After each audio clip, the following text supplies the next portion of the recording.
लगातार गिरती अर्थव्यवस्था और बढ़ती महंगाई के बीच प्रधानमंत्री ने एक बार फिर दिलाया है देश को भरोसा। अंतर्राष्ट्रीय रेटिंग एजेंसी मूडीज का अनुमान है कि इस साल भारत की आर्थिक विकास दर 5.5% रहेगी, लेकिन प्रधानमंत्री ने इस रेटिंग को खारिज कर दिया है। प्रधानमंत्री ने कहा है कि मूडीज की रेटिंग चिंता का विषय जरूर है, लेकिन इस रेटिंग के आधार पर कोई गलत निष्कर्ष नहीं निकाला जाना चाहिए। देश की अर्थव्यवस्था की बुनियाद मजबूत है।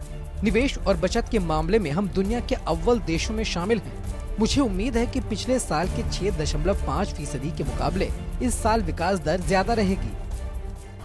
5.5% की विकास दर का अनुमान लगाते हुए मूडीज ने कहा था कि रिजर्व बैंक और सरकार दोनों की तरफ से अर्थव्यवस्था में सुधार लाने के लिए कोई ठोस कदम नहीं उठाए जा रहे और दुनिया भर में इस वक्त एक आर्थिक अनिश्चितता का माहौल है।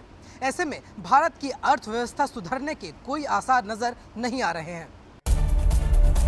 मूडीज की रेटिंग को खारिज करते हुए प्रधानमंत्री ने इस साल 6.5% से ज्यादा विकास दर की उम्मीद जताई है, लेकिन बीजेपी कह रही है कि पीएम देश को झूठा दिलासा दे रहे हैं।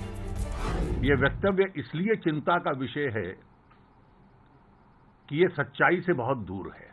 कई वर्षों से दुनिया के सामने दिखलाते थे कि भारत निवेश का एक बहुत बड़ा केंद्र बन सकता है, उसमें धीमापन आ चुका है।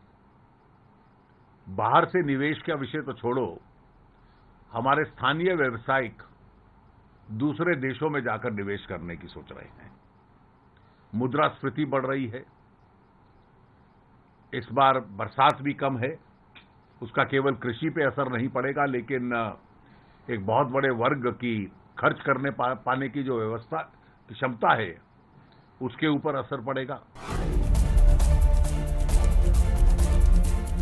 आप अगर ये सोच रहे हैं कि आर्थिक विकास दर से आपका क्या लेना देना, तो जान लीजिए कि इसका सीधा असर आपकी जिंदगी पर पड़ने वाला है।